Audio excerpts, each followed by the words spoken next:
the Japs bombed Pearl Harbor, I was 16. April of 42, I became 17. I told my mother and father I want to go in the Army. I enlisted, and that was it. I was gone.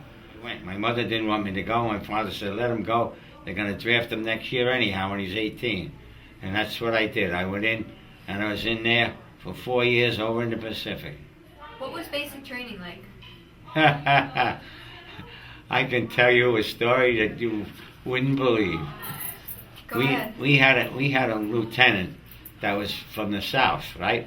Mm-hmm. And he said, any of you guys don't like the way I train you and I'm training you, you can meet me out back to barracks any night you want to, and I'll be there waiting for you. So there was a kid from Tennessee. He said to me, hey Bill, I'm going out there tonight and I'm going to beat the hell out of this guy.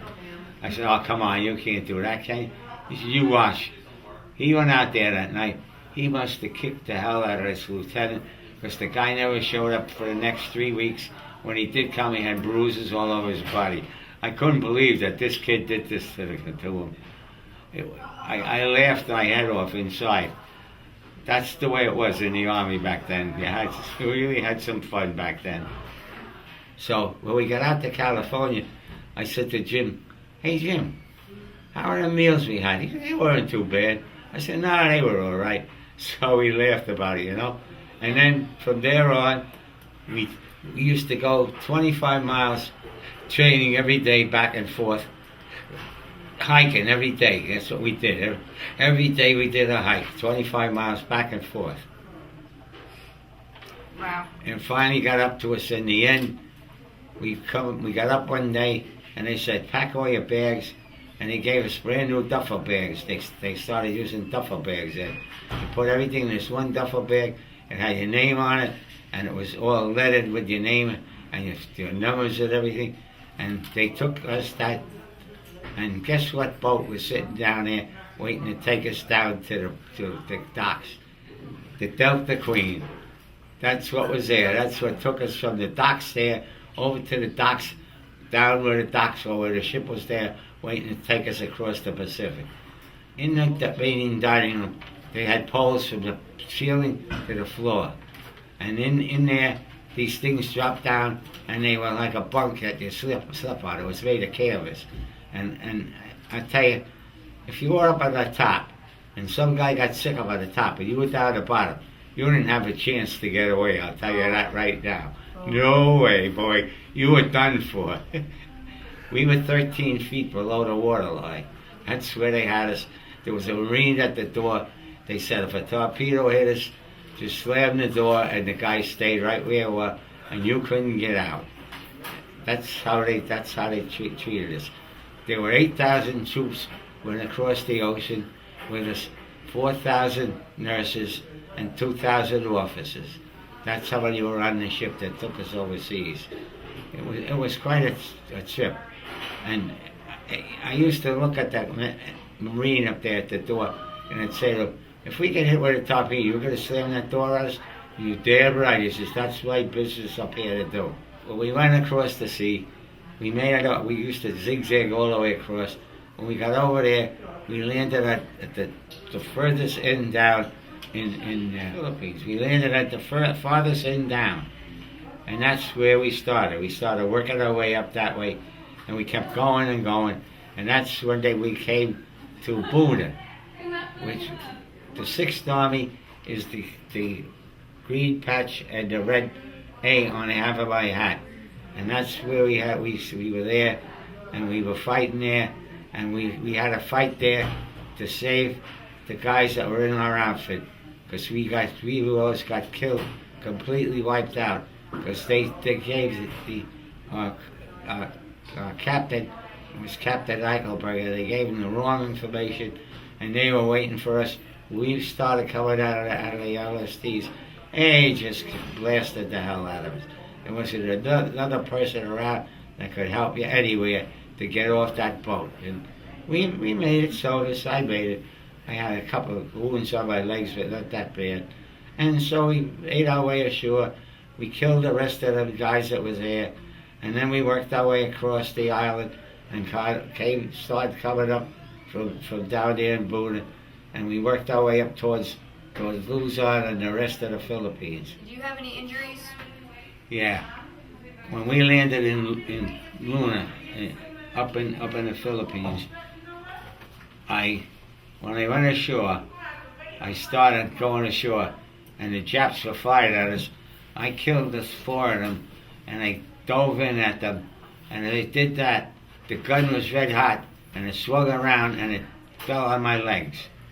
It burnt the hell out of my legs. There was nothing left on my ankles or my legs at all.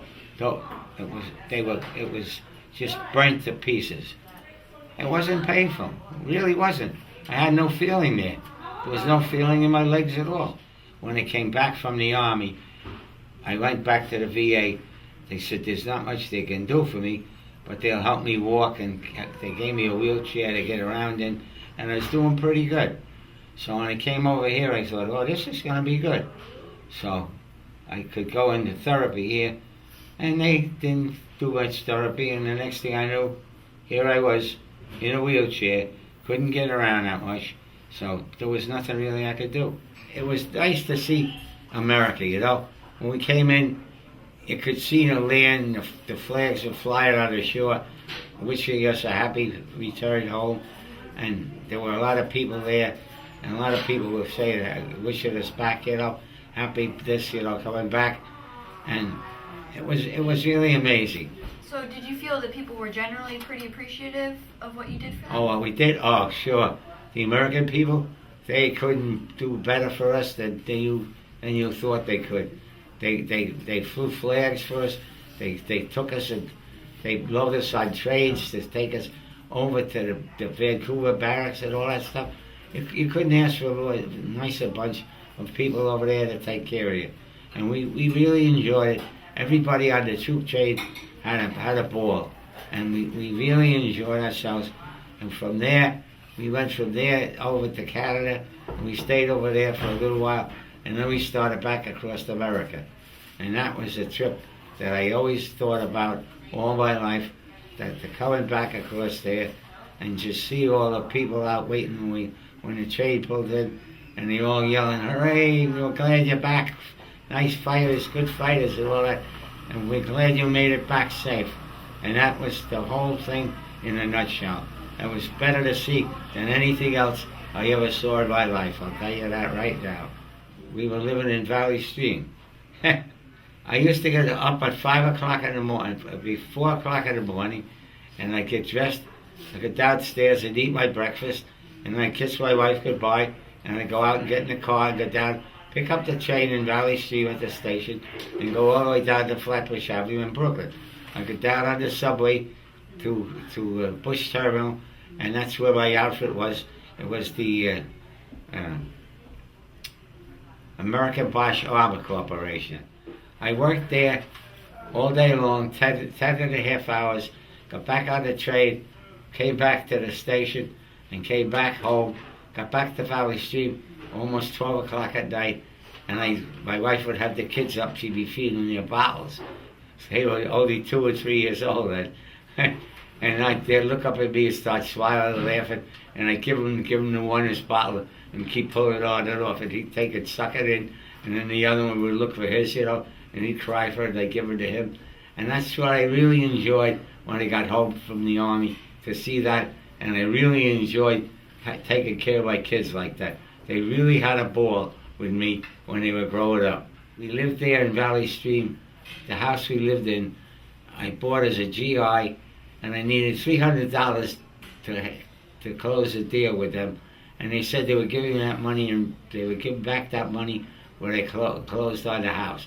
I said, okay, all right. So I talked to my lawyer. He says, don't worry, you'll get your money back.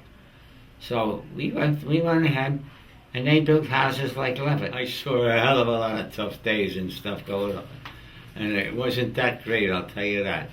And I wouldn't wish anybody, and nobody, my worst enemy, I wouldn't wish him to go over there and have to fight like I did. It was horrible. It really was horrible. I mean, people don't realize what you go through when you go into a war like that.